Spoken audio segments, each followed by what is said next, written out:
중이염, 아이들만 걸리는 게 아니에요. 성인 중이염. 70세 김할머니는 단순한 감기라고 생각했습니다. 하지만 3일 후 귀에서 노란 고름이 흘러나오기 시작했죠. 병원에서 들은 진단명은 충격적이었습니다. 급성 중이염으로 고막이 파열되었습니다. 중이염이 아이들만의 질병이라고? 절대 아닙니다. 지금 이 순간에도 수많은 시니어분들이 중이염으로 고통받고 계십니다. 오늘 이 영상을 끝까지 보시면 여러분의 귀 건강을 지킬 수 있는 중요한 정보들을 얻으실 수 있을 겁니다. 1. 시니어도 중이염에 걸릴 수 있다. 많은 분들이 중이염을 어린아이들만 걸리는 병이라고 생각하십니다. 하지만 이것은 위험한 착각입니다. 실제로 60세 이상 성인 중이염 환자는 매년 증가하고 있으며 건강보험심사평가원 통계에 따르면 지난해에만 50대 이상 중이염 환자가 전체의 30% 이상을 차지했습니다. 67세 박할아버지의 사례를 들어보겠습니다. 평소 건강하다고 자부하던 박할아버지는 어느 날 갑자기 귀가 먹먹해지고 소리가 작게 들리기 시작했습니다. 처음에는 나이 때문이려니 하고 넘어갔죠. 하지만 며칠이 지나자 귀 깊숙한 곳에서 욱신거리는 통증이 시작됐습니다. 밤에는 통증 때문에 잠을 이룰 수 없을 정도였어요. 병원을 찾은 박할아버지에게 의사는 말했습니다. 급성 중이염입니다. 염증이 꽤 진행된 상태네요. 박할아버지는 깜짝 놀랐습니다. 중이염이요? 그건 애들이 걸리는 병 아닌가요? 의사는 고개를 저으며 설명했습니다. 전혀 그렇지 않습니다. 오히려 나이가 들수록 면역력이 약해지고 귀의 자정 능력이 떨어져서 중이염에 더 취약해질 수 있어요. 왜 시니어들이 중이염에 걸리기 쉬운 걸까요? 첫째, 나이가 들면서 면역 체계가 약해집니다. 젊을 때는 쉽게 물리칠 수 있던 세균이나 바이러스가 몸속에서 더 오래 머무르며 염증을 일으키죠. 둘째, 유스타키오관의 기능이 저하됩니다. 유스타키오관은 귀와 코를 연결하는 통로인데 나이가 들면서 이 관의 탄력성이 떨어지고 배액 기능이 약해집니다. 셋째, 만성질환의 영향입니다. 당뇨병, 고혈압 등의 만성질환을 앓고 있는 시니어분들은 혈액순환이 원활하지 않아 귀 주변의 염증이 더 쉽게 발생하고 치유도 더디게 됩니다. 넷째, 약물 복용의 부작용입니다. 많은 시니어분들이 복용하는 혈압약, 이뇨제 등이 때로는 귀의 수분 균형을 깨뜨려 중이염 발생 위험을 높일 수 있어요. 실제로 이비인후과 전문의들은 중이염은 나이와 상관없이 누구에게나 올 수 있는 질병이라고 강조합니다. 특히 시니어의 경우 증상을 단순히 노화 현상으로 여겨 치료 시기를 놓치는 경우가 많아 더욱 주의가 필요합니다. 중이염의 주요 증상과 초기 징후. 중이염의 증상을 제대로 알아차리는 것은 빠른 치료의 첫걸음입니다. 하지만 시니어의 경우 증상이 애매하게 나타나는 경우가 많아 더욱 세심한 관찰이 필요해요. 75세 최할머니의 경우를 보겠습니다. 어느 날 아침, 최할머니는 평소와 다른 이상한 느낌을 받았습니다. 뭔가 귀가 막힌 것 같아. 마치 비행기를 탔을 때처럼 말이야. 처음에는 단순히 귀지가 많이 쌓인 것이라고 생각했어요. 하지만 시간이 지날수록 증상은 더욱 뚜렷해졌습니다. 첫 번째로 나타나는 증상은 바로 귀의 충만감입니다. 마치 귀 안에 무언가 꽉 차 있는 것 같은 느낌이죠. 최할머니는 귀에 솜을 넣어둔 것 같다고 표현했습니다. 이는 중이 내부에 염증성 분비물이나 고름이 차면서 나타나는 전형적인 증상입니다. 두 번째는 청력 저하입니다. 처음에는 미묘하게 시작됩니다. TV 소리를 평소보다 조금 더 크게 틀게 되고 전화 통화할 때 상대방 목소리가 작게 들리기 시작해요. 최할머니에 따른 어머니가 자꾸 뭐라고 하시더라고요. 처음에는 그냥 나이 때문인 줄 알았는데 라고 회상했습니다. 세 번째는 귀의 통증입니다. 하지만 시니어의 경우 극심한 통증보다는 은근한 불편감으로 시작되는 경우가 많아요. 최할머니는 칼로 찌르는 것처럼 아픈 게 아니라 귀 깊숙한 곳이 무겁고 답답한 느낌이라고 설명했습니다. 이 통증은 특히 누워있을 때나 머리를 숙일 때 더 심해집니다. 네 번째는 어지럼증입니다. 귀는 우리 몸의 평형 감각을 담당하는 중요한 기관이기 때문에 중이염이 발생하면 균형 감각에 이상이 생길 수 있어요. 최할머니는 갑자기 일어설 때 휘청거리고 걸을 때도 한쪽으로 기우는 느낌이 들었다고 했습니다. 다섯 번째는 귀울림, 즉 이명현상입니다. 조용한 곳에서 웅웅, 윙윙, 삐하는 소리가 들리기 시작해요. 이는 염증으로 인해 귀 내부의 압력이 변하면서 나타나는 증상입니다. 최할머니는 밤에 잘 때 귀에서 계속 웅웅거리는 소리가 나서 잠들기 어려웠다고 말했습니다. 여섯 번째는 발열입니다. 모든 경우에 나타나는 것은 아니지만 염증이 심한 경우 37.5도 이상의 미열이 동반될 수 있어요. 시니어의 경우 면역력이 약해 열이 잘 나지 않을 수도 있지만 몸살 기운이나 전신 피로감은 흔히 나타납니다. 일곱 번째는 귀에서 분비물이 나오는 것입니다. 이는 중이염이 상당히 진행된 상태의 신호예요. 투명한 액체부터 시작해서 노란색, 때로는 피가 섞인 고름이 나올 수 있습니다. 최할머니의 경우 3일째 되던 날 아침에 베개에 노란 분비물이 묻어 있는 것을 발견하고 깜짝 놀랐다고 해요. 이러한 증상들은 하나씩 순서대로 나타나는 것이 아니라 여러 개가 동시에 나타날 수도 있고 개인차에 따라 일부만 나타날 수도 있습니다. 중요한 것은 이런 증상들을 단순히 노화 현상으로 여기지 말고 조기에 전문의의 진료를 받는 것입니다. 3. 귀에 물이 찬 느낌, 통증이 있다면 귀에 물이 찬 것 같아요. 이비인후과에서 가장 흔히 듣는 호소 중 하나입니다. 이 증상은 중이염의 가장 특징적인 신호 중 하나이며 절대 가볍게 넘겨서는 안 됩니다. 62세 이 씨의 이야기를 들어보겠습니다. 평소 수영을 즐기던 이 씨는 어느 날 수영장에서 나온 후 왼쪽 귀에 이상한 느낌을 받았습니다. 아, 귀에 물이 들어갔나 보다. 하지만 아무리 고개를 흔들어도 귀를 털어도 그 답답한 느낌은 사라지지 않았어요. 처음에는 정말 수영장 물이 귀에 들어간 것이라고 생각했습니다. 하지만 이틀이 지나도 그 느낌이 계속되더니 이제는 통증까지 시작됐어요. 마치 귀 안에서 누군가 풍선을 불고 있는 것 같은 팽팽한 느낌이었어요. 그리고 그 풍선이 터질 것 같은 압박감. 이 물이 찬 느낌의 정체는 무엇일까요? 중이염이 발생하면 중이각 내부에 염증성 삼출액이나 고름이 고이게 됩니다. 정상적인 상태에서는 중이각이 거의 비어있는 공간인데 염증이 생기면 이 공간에 액체가 차면서 압박감을 느끼게 되는 거죠. 이 씨는 세 번째 날 참을 수 없는 통증을 경험했습니다. 갑자기 귀 안에서 망치로 두드리는 것 같은 심한 통증이 시작됐어요. 특히 밤에 누워있을 때 더 심했죠. 통증이 너무 심해서 응급실에 갈까 생각할 정도였어요. 이런 통증은 왜 밤에 더 심해질까요? 누워있는 자세에서는 귀의 배액이 더욱 어려워지기 때문입니다.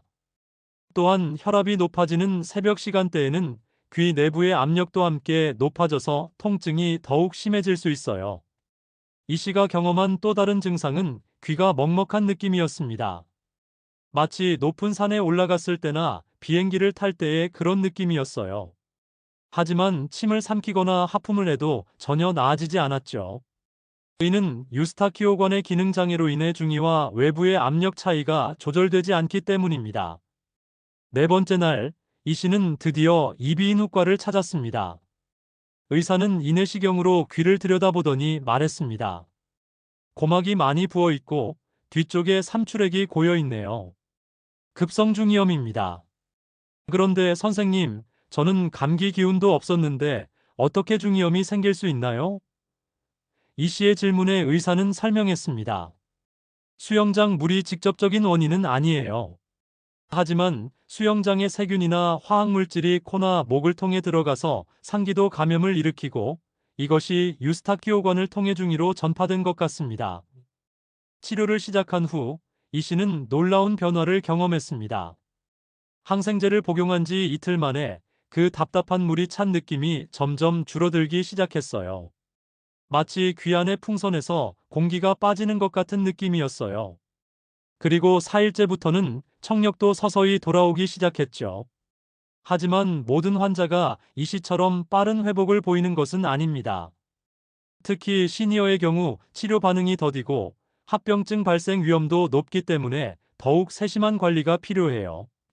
의사들은 귀에 물이 찬 느낌이 3일 이상 지속되거나 통증이 동반된다면 반드시 전문의 진료를 받을 것을 권합니다.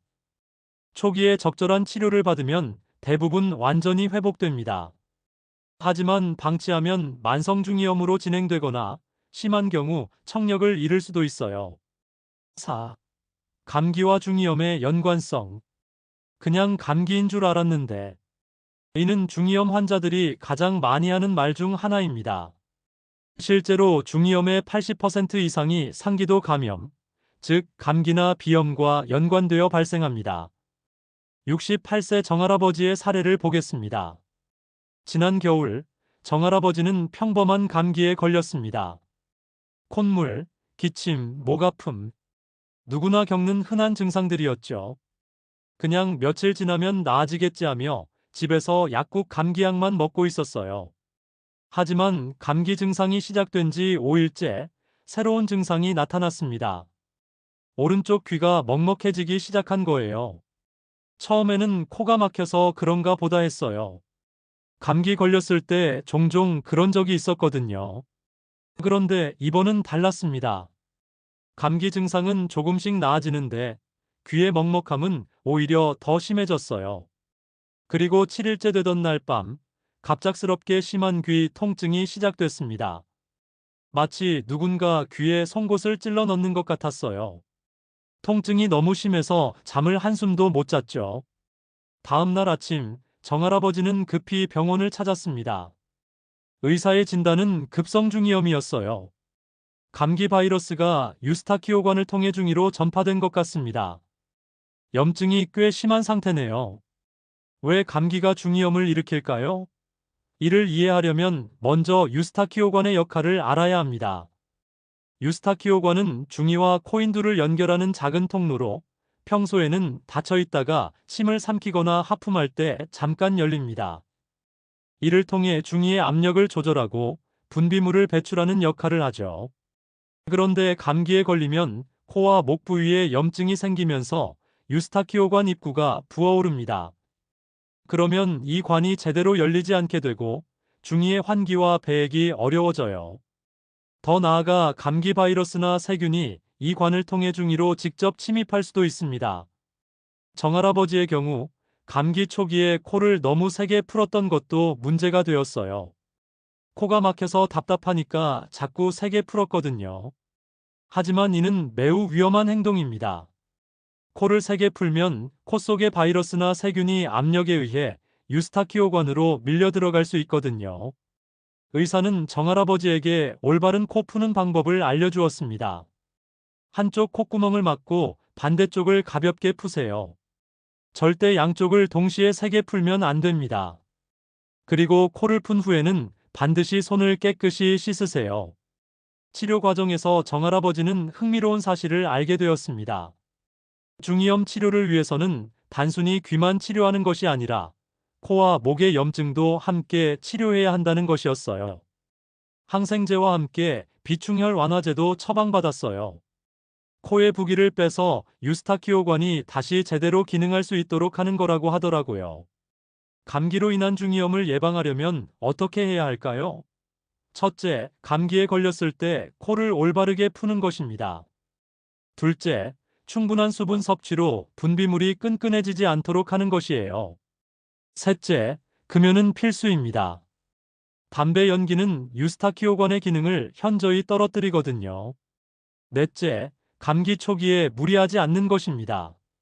정할아버지는 감기에 걸린 후에도 계속 외출하고 활동했는데 이것이 면역력을 더욱 떨어뜨려 중이염 발생 위험을 높였을 가능성이 있어요. 의사는 마지막으로 이렇게 조언했습니다. 감기는 누구나 걸릴 수 있는 흔한 질병이지만 시니어분들의 경우 합병증으로 이어질 위험이 높습니다.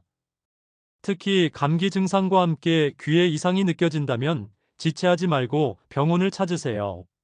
5. 고막이 파열될 수도 있는 중이염. 고막 파열. 이 단어만 들어도 섬뜩하지 않나요? 하지만 중이염이 심해지면 실제로 고막이 터질 수 있습니다. 그리고 이는 생각보다 흔한 일이에요. 73세 김할머니는 평생 이런 일을 겪을 줄 몰랐습니다. 3일 전부터 시작된 귀 통증이 점점 심해지더니 밤새 잠을 이룰 수 없을 정도가 되었어요. 귀 안에서 풍선이 터질 것 같은 느낌이었어요. 압력이 계속 올라가는 것 같았죠. 그러던 새벽 4시경 갑자기 팍 하는 소리와 함께 극심했던 통증이 사라졌습니다. 대신 베개에 노란 액체가 흘러나와 있었어요. 처음에는 뭔지 몰랐어요. 그런데 거울을 보니까 귀에서 고름 같은 게 흘러나오더라고요. 김할머니가 경험한 것은 고막 자연 파열이었습니다. 중이 내부에 고름이 계속 쌓이면서 압력이 높아지자 결국 고막이 견디지 못하고 터진 것이죠. 아이러니하게도 고막이 터진 후에는 통증이 급격히 줄어들었어요. 그 이유는 고여있던 압력이 한 번에 해소되었기 때문입니다. 하지만 김할머니는 곧 다른 문제를 발견했습니다. 청력이 현저히 떨어진 것이었어요. TV 소리를 최대한 크게 해도 잘 안 들렸어요. 전화벨 소리도 못 들을 정도였죠. 급히 병원을 찾은 김할머니에게 의사는 충격적인 말을 했습니다. 고막이 상당 부분 파열되어 있습니다. 구멍이 꽤 큰 편이네요. 의사는 이내시경 화면을 보여주며 설명했어요. 정상적인 고막은 얇은 막으로 되어 있는데 여기 보시면 찢어진 부분이 보이시죠? 이 때문에 청력이 떨어진 겁니다. 고막은 왜 파열되는 걸까요? 중이염이 진행되면서 세균이나 바이러스가 중이 내에서 번식하고 이 과정에서 많은 양의 고름과 염증성 분비물이 생성됩니다.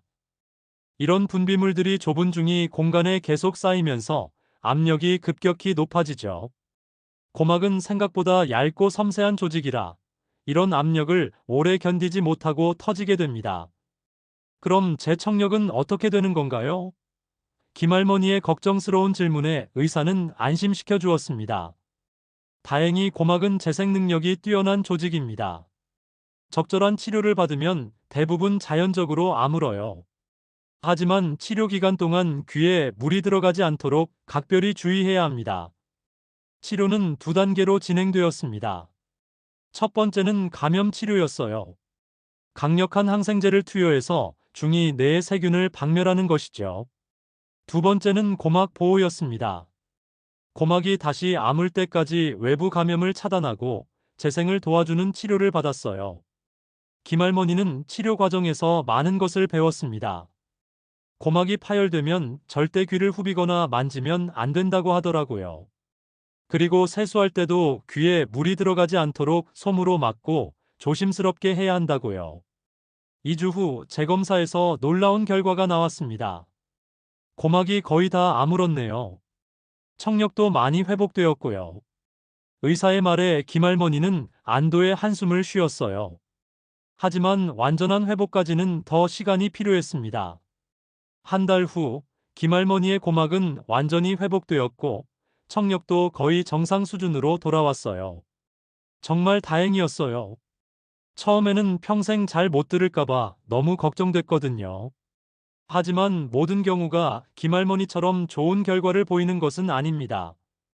고막 파열이 반복되거나 감염이 심한 경우에는 영구적인 청력 손실이 올 수도 있어요. 때로는 고막이 제대로 아물지 않아서 수술이 필요한 경우도 있습니다. 의사는 김할머니에게 재발 방지를 위한 주의사항을 당부했습니다. 앞으로 감기에 걸렸을 때는 절대 방치하지 마세요. 특히 코막힘이나 목 아픔이 있을 때는 더욱 조심하시고 조금이라도 귀에 이상이 느껴지면 바로 병원에 오세요. 고막 파열의 위험 신호들을 알아두는 것이 중요합니다. 극심한 귀 통증이 갑자기 사라지면서 귀에서 분비물이 나온다면 이는 고막이 파열되었을 가능성이 높아요. 이때는 즉시 병원을 찾아야 하며 그 전까지는 귀에 아무것도 넣지 말고 물이 들어가지 않도록 주의해야 합니다. 6. 청력 저하로 이어지는 위험. 중이염이 무서운 이유 중 하나는 바로 청력 손실 위험 때문입니다. 특히 시니어의 경우 한 번 잃은 청력을 되찾기가 더욱 어렵기 때문에 각별한 주의가 필요해요. 65세 박할아버지는 6개월 전 중이염을 알았습니다. 당시에는 적절한 치료를 받아서 완치되었다고 생각했어요. 하지만 시간이 지나면서 이상한 점을 발견하기 시작했습니다.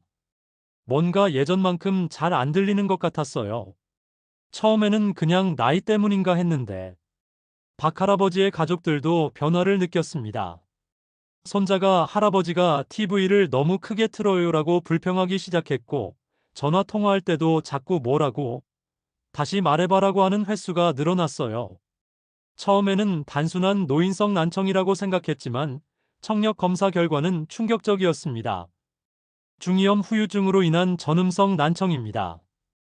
의사의 설명에 박할아버지는 당황했어요. 분명히 중이염은 다 나았다고 했는데요. 의사는 자세히 설명해 주었습니다.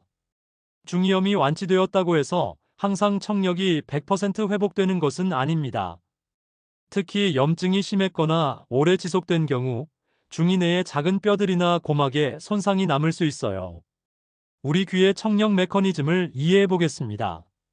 소리는 웨이도를 통해 고막에 도달하고 고막의 진동이 중이 뇌의 3개의 작은 뼈 이소골을 거쳐 뇌로 전달됩니다. 그런데 중이염이 생기면 이 과정에 여러 문제가 발생할 수 있어요. 첫째, 고막의 손상입니다. 염증으로 인해 고막이 두꺼워지거나 흉터가 생기거나 구멍이 나면 소리 전달 능력이 떨어집니다. 박할아버지의 경우 고막에 작은 흉터 조직이 형성되어 진동이 제대로 전달되지 않고 있었어요. 둘째, 이소골의 손상입니다. 중이 뇌의 작은 뼈들이 염증으로 인해 서로 달라붙거나 유착, 부식되어 움직임이 제한될 수 있습니다. 이는 소리 전달에 심각한 장애를 일으키죠. 셋째, 중이강의 변화입니다. 만성적인 염증으로 인해 중이강 내벽이 두꺼워지거나 지속적으로 분비물이 차있게 되면 소리 전달이 방해받습니다. 박할아버지는 청력 저하가 일상생활에 미치는 영향을 절실히 느꼈습니다. 손자와 대화하기가 어려워졌어요. 아이가 작은 소리로 말하면 전혀 못 들어서 자꾸 크게 말해라고 하게 되더라고요. 그러면 아이가 짜증을 내고, 더 심각한 문제는 사회적 고립이었습니다.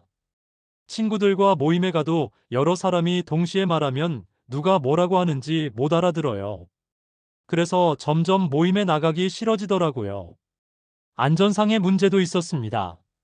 자동차 경적 소리나 사이렌 소리를 놓치는 경우가 생겼어요.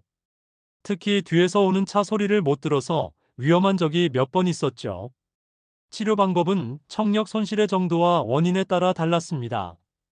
박할아버지의 경우 경도에서 중등도의 전음성 난청이었기 때문에 보청기 착용이 권장되었어요. 처음에는 보청기 착용에 거부감이 있었어요. 아직 그럴 나이가 아닌데라는 생각이었죠. 하지만 보청기를 착용한 후의 변화는 놀라웠습니다. 세상이 다시 선명하게 들렸어요. 손자의 작은 목소리도, 새소리도, 모든 소리가 생생하게 들렸죠. 왜 진작 착용하지 않았나 후회될 정도였어요. 현대의 보청기는 과거와 달리 매우 정교하고 편리합니다. 디지털 기술을 이용해 소음은 줄이고 필요한 소리는 증폭시켜주며 크기도 작아서 거의 보이지 않아요. 박할아버지는 주변 사람들이 제가 보청기를 착용하고 있는지도 모를 정도라고 만족해했습니다. 하지만 모든 청력 손실이 보청기로 해결되는 것은 아닙니다. 이소골에 심한 손상이나 유착이 있는 경우에는 수술적 치료가 필요할 수도 있어요. 또한 뇌까지 손상된 경우에는 인공화후 이식술을 고려해야 할 수도 있습니다. 예방이 최선의 치료법입니다. 중이염 초기에 적절한 치료를 받으면 청력 손실을 대부분 예방할 수 있어요. 제가 처음 귀가 아팠을 때 바로 병원에 갔더라면 이런 일은 없었을 텐데요. 박할아버지의 후에 섞인 말이 많은 것을 시사합니다. 의사는 시니어들에게 당부했습니다. 청력은 한 번 잃으면 되찾기 어려운 소중한 감각입니다. 중이염 증상이 조금이라도 의심되면 나이 때문이겠지 하고 넘기지 마시고 반드시 전문의 진료를 받으세요. 7. 약물 치료, 수술 치료까지의 단계. 중이염 치료는 병의 진행 단계와 심각도에 따라 단계적으로 접근합니다. 가장 기본적인 약물 치료부터 수술에 이르기까지 각 단계별 치료법을 자세히 알아보겠습니다. 69세 최할머니의 치료 여정을 통해 이를 살펴보겠습니다. 최할머니는 처음 병원을 찾았을 때 경미한 중이염 진단을 받았어요. 다행히 초기 단계네요. 약물 치료로 충분히 나을 수 있을 것 같습니다. 1단계 약물 치료. 의사는 최할머니에게 3가지 약물을 처방했습니다. 첫 번째는 항생제였어요. 아목시실린이라는 항생제입니다.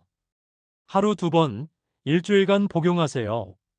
증상이 나아져도 끝까지 다 드셔야 해요. 항생제는 중이염의 주요 원인인 세균을 직접 공격합니다. 가장 흔한 세균인 폐렴구균, 헤모필루스 인플루엔자, 모락셀라, 카타랄리스 등에 효과적이죠. 하지만 최할머니는 중요한 주의사항을 들었습니다. 항생제는 반드시 처방된 기간 동안 다 복용해야 해요. 증상이 좋아졌다고 임의로 중단하면 내성균이 생길 수 있거든요. 두 번째는 진통소염제였습니다. 이부프로펜입니다. 통증과 염증을 동시에 줄여줄 거예요. 최할머니는 복용 후 12시간 만에 귀 통증이 현저히 줄어드는 것을 느꼈어요. 정말 신기했어요. 그렇게 아프던 귀가 약 먹고 나니까 많이 편해지더라고요. 세 번째는 비충혈 완화제였습니다. 유스타키오건의 부기를 빼서 귀의 환기를 도와주는 약이에요. 이 약 덕분에 최할머니는 며칠 후부터 귀의 먹먹한 느낌이 점점 사라지는 것을 경험했습니다. 일주일 후 재진에서 최할머니의 상태는 많이 호전되었어요. 고막의 발적이 많이 줄었네요. 삼출액도 거의 없어졌고요. 하지만 의사는 계속 주의 깊게 경과를 지켜보자고 했습니다. 2단계 고급 약물 치료. 그런데 3주 후 최할머니는 다시 병원을 찾았습니다. 증상이 완전히 사라지지 않고 간헐적으로 귀가 먹먹한 느낌이 들었거든요. 만성중이염으로 진행되고 있는 것 같습니다. 이번에는 더 강력한 치료가 필요했어요. 의사는 광범위 항생제와 함께 스테로이드를 처방했습니다. 프레드니솔론이라는 스테로이드입니다. 염증을 강력하게 억제해서 유스타키오관의 기능을 회복시킬 거예요. 스테로이드 치료는 효과적이었지만 부작용도 있었어요. 며칠 동안 잠이 안 오고 얼굴이 조금 부은 것 같았어요. 하지만 귀는 확실히 좋아지더라고요. 3단계 시술적 치료. 2개월이 지났지만 최할머니의 중이염은 완전히 해결되지 않았습니다. 삼출성 중이염으로 발전한 것이었어요. 고막 뒤에 계속 액체가 고여 있네요. 이제 시술이 필요할 것 같습니다. 의사는 고막절 개수를 제안했습니다. 고막에 작은 구멍을 내서 고여있는 액체를 빼내는 시술입니다. 국소마 치료하고 10분 정도면 끝나요. 최할머니는 처음에 두려워했어요. 고막에 구멍을 낸다니. 무섭지 않아요? 하지만 의사는 안심시켜 주었습니다. 워낙 작은 구멍이라 며칠 후면 자연적으로 아물어요. 그리고 시술 후 바로 시원해지는 걸 느끼실 거예요. 시술은 생각보다 간단했습니다. 귀에 마취약을 넣고 15분 정도 기다린 후 특수한 작은 칼로 고막에 2mm 정도의 작은 절개를 만들었어요. 그 순간 고여있던 끈적한 액체가 흘러나왔습니다. 와, 정말 시원해요. 최할머니는 즉시 변화를 느꼈어요. 그동안 막혀있던 귀가 뻥 뚫리는 느낌이었죠. 마치 막힌 하수구가 뚫린 것 같은 시원함이었어요. 4단계 환기관 삽입술. 하지만 일부 환자들은 여기서 끝나지 않습니다. 만약 삼출액이 계속 재발한다면 환기관 삽입술이 필요할 수 있어요. 환기관은 고막에 삽입하는 작은 튜브로 중이의 지속적인 환기와 배액을 도와줍니다. 71세 김할아버지가 바로 이런 경우였어요. 고막절개를 3번이나 했는데도 계속 재발하더라고요. 결국 환기관을 삽입하게 되었습니다. 환기관 삽입술은 전신마취 하에 진행됩니다. 수술용 현미경으로 고막을 보면서 정밀하게 작은 구멍을 만들고 그 안에 실리콘이나 테플론으로 만든 작은 튜브를 삽입해요. 수술 시간은 30분 정도입니다.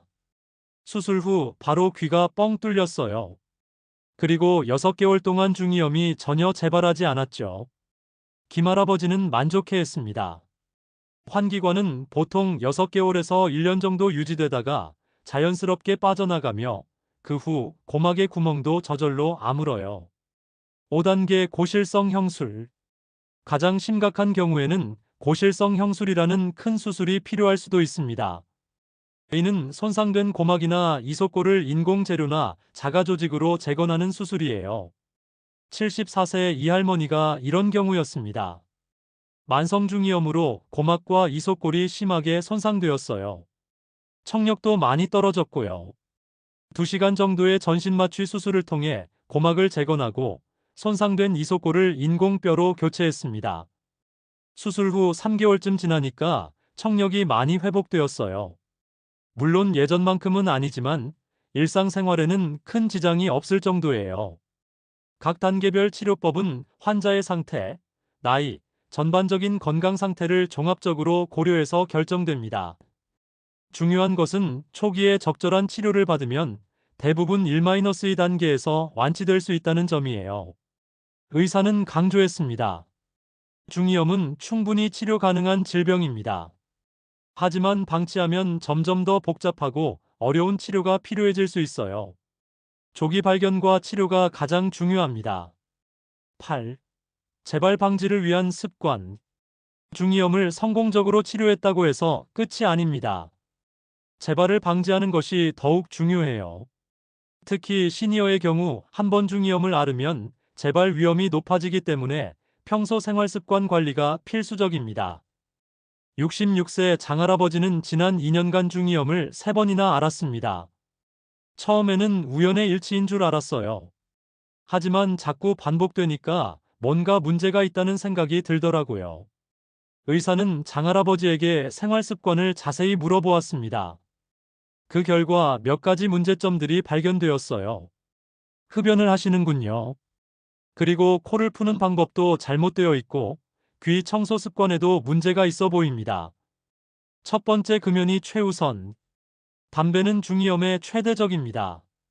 니코틴과 타르 성분이 유스타키오관의 점막을 손상시키고 섬모의 움직임을 마비시켜서 분비물 배출을 방해해요. 또한 면역력을 떨어뜨려 감염에 더 취약하게 만듭니다. 장할아버지는 40년간 하루 한 갑씩 담배를 피워왔어요. 담배가 귀에도 나쁘다는 건 처음 알았어요. 의사는 단호하게 말했습니다. 금연하지 않으면 중이염은 계속 재발할 가능성이 높습니다. 금연은 쉽지 않았지만 장할아버지는 결심했어요. 니코틴 패치와 금연 상담의 도움을 받아 3개월 만에 성공적으로 금연했습니다. 처음 2주가 가장 힘들었어요. 하지만 그 후로는 몸이 확실히 좋아지는 걸 느꼈죠. 두 번째, 올바른 코 풀기 방법. 많은 사람들이 코를 잘못 풉니다. 양쪽 콧구멍을 동시에 막고 세게 푸는 것은 매우 위험해요. 이렇게 하면 코 속의 분비물이나 세균이 유스타키오관을 통해 귀로 역류할 수 있거든요. 올바른 방법은 이렇습니다. 한쪽 콧구멍을 손가락으로 막고 반대쪽만 살짝 풀어내는 거예요. 너무 세게 하지 말고 부드럽게 여러 번 나누어서 풀어야 합니다. 그리고 코를 푼 후에는 반드시 손을 깨끗이 씻어야 해요. 장할아버지는 이 방법을 연습했습니다. 처음에는 답답했어요. 평생 한 번에 세게 풀던 습관이 있어서요. 하지만 익숙해지니까 오히려 이게 더 깔끔하더라고요. 세 번째, 귀 청소는 최소한으로. 많은 분들이 면봉으로 귀를 자주 파는 습관이 있어요. 하지만 이는 오히려 해로울 수 있습니다. 면봉으로 귀를 팔수록 귀지가 더 깊숙이 밀려 들어가고 외이도 피부에 상처가 나서 감염의 통로가 될 수 있어요. 귀지는 자연스럽게 밖으로 나오게 되어 있어요. 굳이 파낼 필요가 없습니다. 의사의 설명에 장할아버지는 놀랐어요. 그럼 귀지가 쌓이지 않나요? 귀지는 자정작용을 해요. 먼지나 세균을 붙잡아서 밖으로 내보내는 역할을 하죠. 너무 자주 파내면 오히려 이 보호막을 제거하는 셈이에요. 귀 청소는 한 달에 한두 번, 귓바퀴 부분만 살짝 닦아내는 정도면 충분합니다. 네 번째, 충분한 수분 섭취. 수분 섭취가 부족하면 몸속 분비물이 끈끈해져서 배출이 어려워집니다. 이는 유스타키오관에서도 마찬가지예요. 하루 8잔 이상의 물을 마시는 것이 좋습니다. 장할아버지는 평소 물을 잘 안 마시는 편이었어요. 커피나 차로 대신했죠. 하지만 의사는 카페인이 든 음료는 오히려 탈수를 유발할 수 있다고 경고했습니다. 순수한 물을 많이 마시세요. 5번째, 실내 습도 관리. 너무 건조한 환경은 코와 목의 점막을 마르게 해서 감염에 취약하게 만듭니다. 실내 습도는 40에서 60% 정도로 유지하는 것이 좋아요. 가습기를 사용하거나 젖은 수건을 걸어두는 것도 도움이 됩니다. 겨울철에 난방을 많이 하면서 습도를 신경 안 썼거든요. 그런데 가습기를 틀고 나니까 확실히 목이 덜 마르더라고요. 6번째, 규칙적인 운동. 적당한 운동은 혈액순환을 개선하고 면역력을 높여줍니다. 하지만 과격한 운동은 오히려 해로울 수 있어요. 장할아버지는 매일 30분씩 산책을 하기 시작했습니다.